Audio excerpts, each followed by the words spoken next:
afternoon, good evening to you all.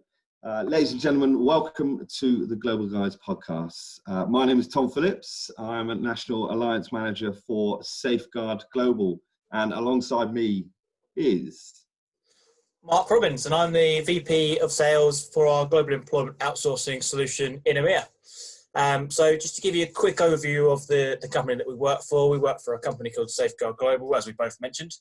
And we have two solutions, one being an employer of record solution where we can employ people on behalf of clients that don't have local entities. And then alongside that, we have our global managed payroll service, which is a global payroll solution for companies that have headcounts in countries with entities and are looking for streamlining of their data and potential integration with their standalone HR systems. Perfect. So what are we trying to do? We're doing over the next couple of weeks a podcast with regards to and chatting to various industry leaders, should we say, industry connections that we have to talk about them, their company, what's happening right now with them, and what's happening in the future. We're going to have a bit of fun and games, and hopefully you'll join us throughout.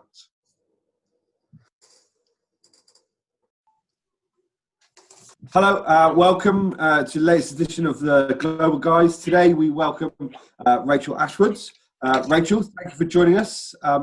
Please tell us about yourself and the company that you work for. Sure, thanks Tom, and thanks for having me on today. So I'm an employment lawyer with Taylor Vinters.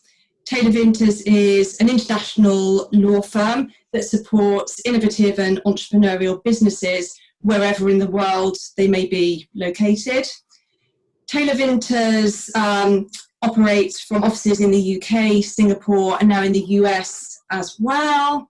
We're a full-service law firm with our main practice areas, I'm going to forget some of these, being corporate, commercial technology, IP, disputes, private wealth, and of course employment, and that's my focus. Perfect. So how's your industry looking at the moment with everything that's going on? Is it? I'm assuming that one of the you guys are probably more busier than most industries at the moment. Yeah, I think it's fair to say we have been fairly busy over the last 2 to 3 months. Yeah. So I mean, like many sectors of the economy, the legal profession has been impacted by the pandemic. You only have to take a quick glance at the legal press to see how different law firms are responding and reacting to the crisis. I think there's a few examples that I can give as to how law firms are reacting to the crisis or have been impacted. I guess like many sectors, we've had to respond to widespread remote working at very short notice, which I think has actually brought a number of positives both to law firms and to lawyers as well. I think another impact that we've seen has been, I guess, the inevitable disruption that has been caused to the court and tribunal system. So certainly as far as employment tribunals are concerned, they've had to cancel all in-person hearings, but obviously we need to move hearings along in some way. So one way that's happened is that whilst in-person hearings have been postponed, they've often been replaced by quite often short video conference or telephone preliminary hearings, just to ensure that the matter isn't stalled and that it is progressed in the interest of all parties concerned. So that's one impact that we've seen as well. And then I guess the third impact that the legal profession has seen, and I guess this is what you would expect, is that we've just seen a huge influx of queries from our clients, really wanting to understand how they should respond to these unprecedented times. So I think as an employment lawyer, I've probably had to be more malleable and responsive, probably than ever before, to deal with the changing state of affairs and quite often rapidly changing government guidance, for example, in relation to the job retention scheme. Do employment lawyers or lawyers in general get like a special feed from the government that gives you more information than anyone else, or is it just no? the way you interpret it? Absolutely Have you got the not. backbone?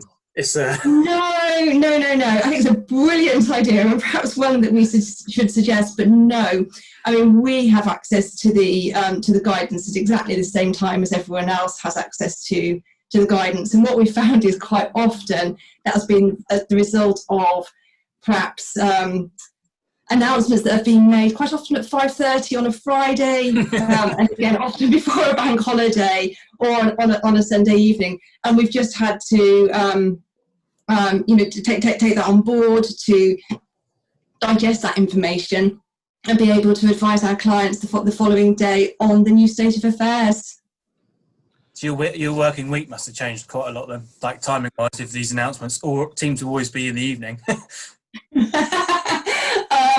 Yeah, I mean, I've always done a degree of home working, and that's really to suit me, to suit the firm, to suit my family as well.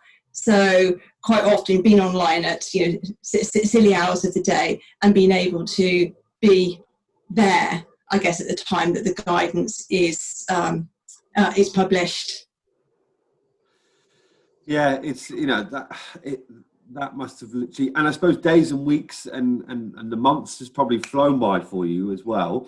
And yeah, trying to keep that is so interesting, as you said, trying to keep on top of the changing of legislation and everything else. And if you, as Mark said, if you're not getting sort of the information ahead of everybody else, it must be absolutely crazy for. Yeah, it has been a busy time, but also a really exciting time to be in employment law in a kind of geeky legal kind of way.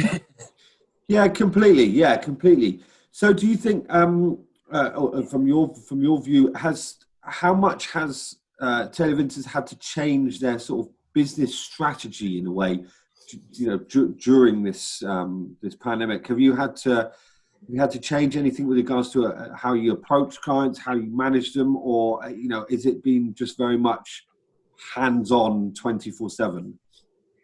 I think in terms of wider firm strategy, certainly the approach has been to stick to the pre-COVID strategy, and that's really with probably an added focus now more than ever on protecting our people, making sure that we're all working in a safe and manageable way away from the office. It's been with a view to protecting our culture and also to protecting our clients as well. And part of that is being on hand to deal with and to advise on the rapidly changing circumstances that we find ourselves in. Yeah, of course, we've had to adapt. As I said, we're home working at the moment. We've had to get to grips with having the technology to enable us to do this. I can honestly say that before lockdown, I'd never done a video call. But our IT department has been absolutely fantastic at making sure that we are properly equipped and have the technical resources on hand to be able to work and to be able to deal with our clients and our colleagues really in very much the same way as if we were in the office in any event. So do you think, I know you mentioned just a moment ago about like the tribunals moving to video tribunals, well, everything moving to remote. Do you think that's going to have some impact on the future of how people interact with, or how disputes are resolved, as well as how people interact with lawyers and HR in general, I suppose? I really hope so. And I think as a sector, the legal profession, I'm not necessarily talking about Taylor Vinters here, has been quite slow to adapt to and adopt new technologies. And of course, that's exactly the situation that we've been placed in the last 9 weeks. And I think, in the majority of cases, we've shown that we can work as efficiently and in some cases more productively from home using technology than when we've been in the office. So I think there's absolutely a lot of lessons that can be learned or should be learned from the current situation. I mean, my own view on the employment tribunal specifically is that it's quite an outdated organisation. It's always been very administratively heavy. And so I think if this pandemic has given it some kind of cause to reassess the way it operates for the benefits of its users, then that has to be a positive to come out of this, the tragic circumstances that we find ourselves in. Yeah, because I guess if you did do a video call like this, you could just record it, so you don't need a note taker. Then you can just look back at the video, and there's the evidence. Absolutely, yeah, absolutely. I've always thought that must be the worst job, taking the notes from a meeting. Yeah. I guess there's an element, though, I suppose, that there has to be something, like you said, an administrative or noted down to a certain degree. But I wonder how much. So obviously, there's been some issues, especially obviously something with regards to Zoom, where it's not locked in, like you're not locked in. So is that something that's going to be quite a major thing that's been looked into, especially sort of talking legal side of things? Of course. Of course. It's foolproof. Yeah, absolutely. Yeah, I mean, the privacy of these systems has absolutely got to be appropriate for us to be able to use the technology. You're absolutely right to raise the fact that Zoom in particular has caused a lot of concern. As a firm, we use an alternative system, and one of the reasons for that is privacy concerns. It's actually really interesting you should mention privacy, though, because I think the data privacy aspects of a lot of some of the issues emerging from the pandemic are really, really important. So I have to admit, I don't know that much about the testing and tracing systems, apart from one of the key concerns coming out of that are privacy related. We've also found ourselves having to advise on quite a lot of privacy related aspects relating to the return to work. So we've seen a number of employers that are looking to implement some kind of mandatory temperature testing on their staff as a precondition to coming back to the office. Well, of course, that's a measure that many employers may think is perfectly reasonable from a health and safety perspective, but there are additional privacy concerns to be considered. So yeah, again, applying existing legal principles to completely unprecedented times. Yeah, and also there's a cost I can't get a word. We'll keep that in there, but there's a cost element of that as well, especially if they're testing people. It's not the government are not giving it out for free, so that's obviously quite. I guess you'll get into a position on a legal side of things of going, who's paying for it? Yeah, so, absolutely. Yeah, interesting. Okay, so the last serious question, when I say serious, the last business question before we move on to some slightly more fun ones. Obviously, as Taylor Vinters are an international law firm, and I know you guys work with partner firms, etc. Have you found the industry or heard that the industry is the same as you're feeling in the UK overseas, or how is that all feeling? Yeah, you're absolutely right. So so Taylor Vinters advises its clients on both domestic and international matters, in our case HR matters, and as part of that we do liaise regularly with our partner firms wherever they may be located across the globe.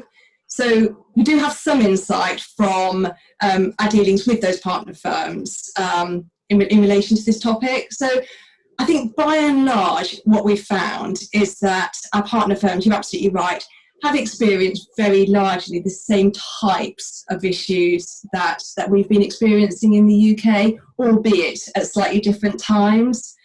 So yeah, we've had our partner firms having to deal with remote working, embracing new technologies, delays caused by closures of governmental offices, all of the same kinds of things that we've had to deal with here. But what's been really useful is that in the UK, we've been able to learn lessons from some of the measures that were taken, let's say, in China or countries like that at the start of the lockdown, just to enable us to be prepared, or as prepared as we possibly could be for lockdown in the UK. Yeah, and I guess a lot of your clients are probably finding, or employment lawyers, clients in general, are probably finding that you guys are a lot more indispensable than you may have been in the past with these unforeseen circumstances creeping up. I'd like to think so. Definitely.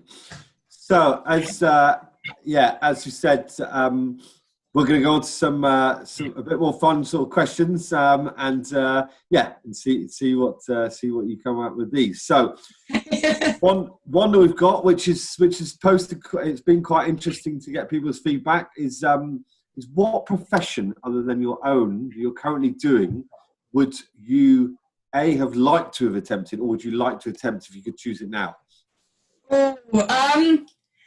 I know now what I don't want to attempt, and having attempted 9 weeks of home schooling, I'm pretty sure I don't want to be a teacher. Okay. In terms of other professions, I do recall, this was a while ago now, there was something in the media, and there was a job advert that was being posted for, I think it was caretaker of it was a private island in the, where was it? Possibly it was the Great Barrier Reef. So yeah, looking for someone to take care of the island, carry out, unlimited diving, unlimited swimming, and being paid for it in a beautiful location. I quite like the idea of that. Need to find where that job description is. We do, don't we? Yes. Sounds like a great job. Yeah. So in your career, so this is going to be a very different answer, I'm hoping, than what we've had in the past. You are our first female guest, so I don't know if your answer is slightly different from this one. Could you name 3 people who influenced your career? Or who would you name as 3 people that influenced your career? Yeah. So I think 3 different people at 3 different stages of my career. So I think one really influential person was a teacher at the school I was at, and I remember having a conversation with that person about whether I should pursue a law degree. Wasn't quite sure whether I wanted to be a lawyer at that stage. And I think because of that indecision, I remember a great piece of advice, which was really, don't worry too much about where you want to get to. The most important thing for the next 3 to 4 years is you go away to university, you study a subject that you genuinely enjoy, you have a brilliant experience at university, and then think about career after that. So that was a really useful piece of advice from someone at school. Another person. So I came out of university and I paralegaled in a money brokers in the city, which was a bit of an eye-opener. But I had the benefit there of working with a brilliant set of employment lawyers, and there was a particular person there that really took me under their wing and gave me all the encouragement that I needed to make the decision that I did want to go back to law school and train to be a lawyer. So that person is very influential. And then finally, because I know he'll be watching, so I think I probably have to say my partner. He supported me throughout, I think, both financially in the early days, and then also more recently by taking his fair share of the childcare responsibilities whilst I go out to work. Good. Those are 3 really good, good influential people, especially at the stages, like you said, throughout your career, and obviously making those decisions, because I'm sure that there's hundreds and thousands of people that contemplate before going to uni, that whole step of shall I do this, should I not, and obviously and making that decision, and fingers crossed your partner is watching this, so you can get an extra hour of him doing childcare maybe for you for that. I think I own one anyway. He's actually taking the children out now to make sure they don't interrupt this podcast. Good. So last 2 questions. Let Mark finish on the last one, but we might probably guess this one with regards to the job that you might want to do. But one thing that we do lack is sun, sea, or sand holiday, or city break. If you had to choose right now. Yeah, I think you probably guessed it. pre-children, used to like nothing more than taking myself away and having a good diving holiday. So I've been very fortunate to dive in some lovely locations. So I think I've probably got to go for the beach retreat, provided I can actually get up and do something as opposed to just lie there all day doing nothing. Perfect. So the last one, which sort of ties back to the name of the podcast, who is your favourite global guy? So this can be, it doesn't necessarily have to be anyone that's influenced you or your partner. It could be David Beckham, it could be anyone. And we've had some and some varied reasons for why. Yeah. Sure, okay. So I am going to give you the person who perhaps you may not be familiar with, Elliot Kipchoge. Ringing any bells? No. Wouldn't like to attempt to spell it. Elliot is he's a Kenyan athlete who I think it was at the back end of last year broke the 2-hour barrier for running a marathon. So you've heard of him, I know. Yeah. And I think for many years, athletes and commentators have thought that was the one, world record that was not going to be surpassed. It was just it was there and was never going to be beaten. And then all of a sudden, after actually a few failed attempts, Kipchoge took to the streets of Vienna last year and smashed through that 2-hour barrier. So yeah, lots of respect for him, particularly coming from a former runner who never got anywhere near any decent times. Did he try to do it at London, or they thought that it was going to be achieved at London Marathon and then it just wasn't? He definitely tried it in Berlin. I'm not sure about London. There was one other place, and he was literally just over the 2-hour barrier, just by a matter of a few seconds. And then all of a sudden, he had his team of pacemakers, and because of the conditions, it doesn't actually count as a world record as such. But it's still he smashed through that barrier. I think it was 1 hour 59 and so many seconds. But huge achievement. It's not really one of those things that if you don't do it, that you can just start again and go again, is it? Not really, no. Yeah, imagine that. That's just painful to think about, Mark. It's just painful to think about.